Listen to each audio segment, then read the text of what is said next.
I wrote the book for my grandchildren. I have 3 grandchildren. One's a doctor, one's an investment analyst, and one just graduated and he's gone to work for Stryker, who makes all of the artificial knees, the hips, and the product that you find in a hospital.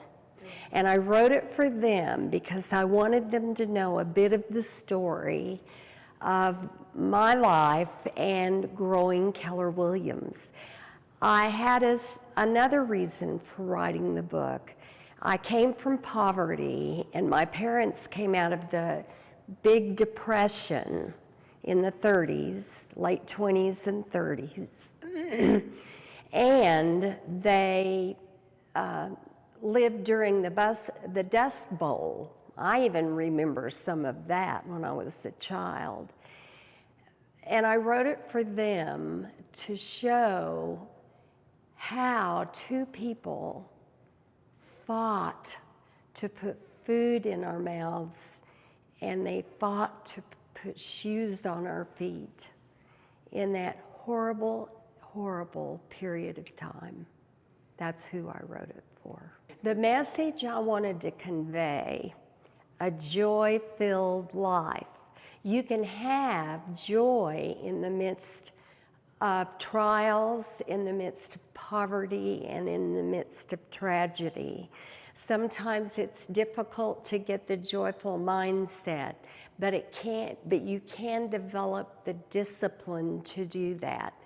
I only shared just a few things in the book that were challenges in my life. There were some things that I didn't even want to put in the book because I didn't want to embarrass anybody in my family or any of my friends, and I left it out. But I want you to know there were a lot of other challenges just than the ones I put in the book. I want them to understand that living a joy-filled life is a choice. And we've poured into our grandchildren as much as we could by having grandkids dinners frequently when they were growing up. We don't have them as frequently now. We still have them, but not as frequently as we did when they were actually growing up. And we worked very hard to teach them a lot of the principles that we've learned in Keller Williams, the 6 personal perspectives, the MVVBP. I remember one time Dave Jenks came to our home to spend the night. We were having grandkids dinner, and he was able to share how he and Gary came up with these 6 personal perspectives. And it was so exciting because I got to sit in on some of those sessions and I watched them create that piece. And I believe it's helped the kids because they are not whiners and complainers. And I wish I would have known all that stuff when I raised my children, but I didn't learn it until I was middle-aged, because I didn't meet Gary Keller until I was 54. But I have been able to pour all of that into the grandchildren. Adversity is a gift, actually, because adversity develops character and it develops tenacity and stamina. And I believe the one thing that the book shows is that the reason I was able to achieve at a high level is simply because I learned a tremendous work ethic as a child. I didn't have a lot of time for play like a lot of children do nowadays. I grew up on a tenant farm, and on that tenant farm, you learn work ethic because the work never ends. It's far more difficult to teach a child work ethic who lives in town than it is than a child who lives on the farm. And work ethic played a major role in my life. Well, if you have work ethic, you're going to have tenacity and the willingness to do whatever it takes. For me, in helping build Keller Williams Realty in those early days when we were unknown and we were quite small, we couldn't afford a staff. I had a staff of 7. I didn't even have a personal assistant in those early days. Now I did later. But I want you to know that I would get to the office at 6 o'clock in the morning. Thank goodness my children were grown. And my husband had to stay in Oklahoma 1 year when I moved to Austin to finish a graduate degree he was working on. He did come the next year. So I didn't have to worry about depriving a family, but I would get to the office at 6 in the morning and I would stay until 2 o'clock the next morning because I had to do a lot of work an assistant would have done. And I did that for nearly 4 years. I told Gary Keller one day, I said, I am so proud of the trophy that I have earned from doing that time, getting up early, staying late for approximately 4 years.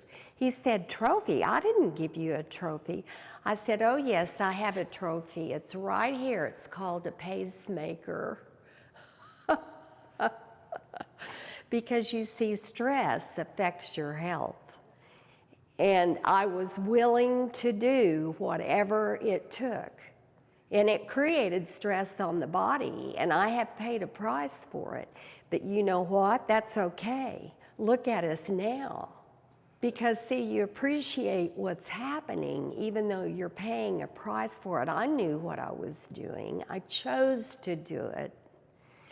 I'm not bragging that I did it because it's not too wise health-wise, but I was willing to do whatever it took. It's all your choice. It's a choice of choosing to see the good and to understand the bad builds character. That's how God designed it. I think of it as a highway, and on the highway there are speed bumps about every 10 feet.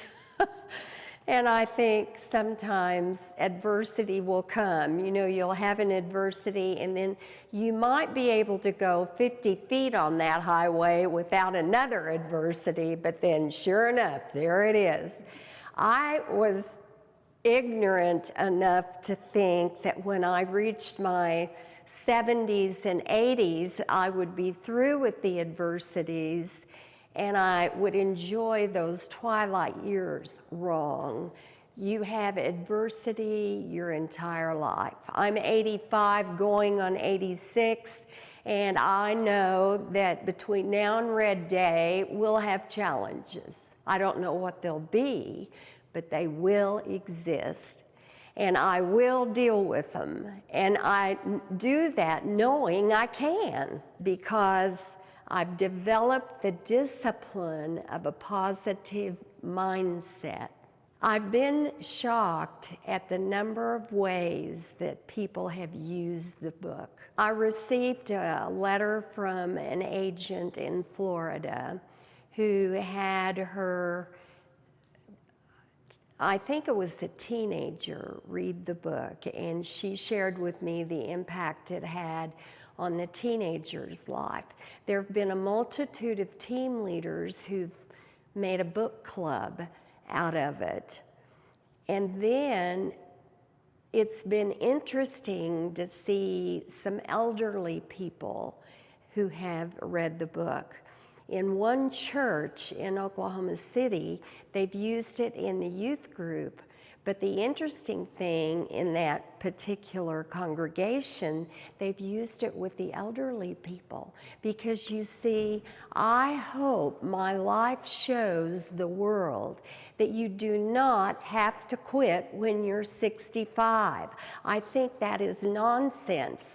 I can't find anywhere in Scripture where it says you're supposed to retire. And God made us to be productive. He made us to be interested in things until we're gone.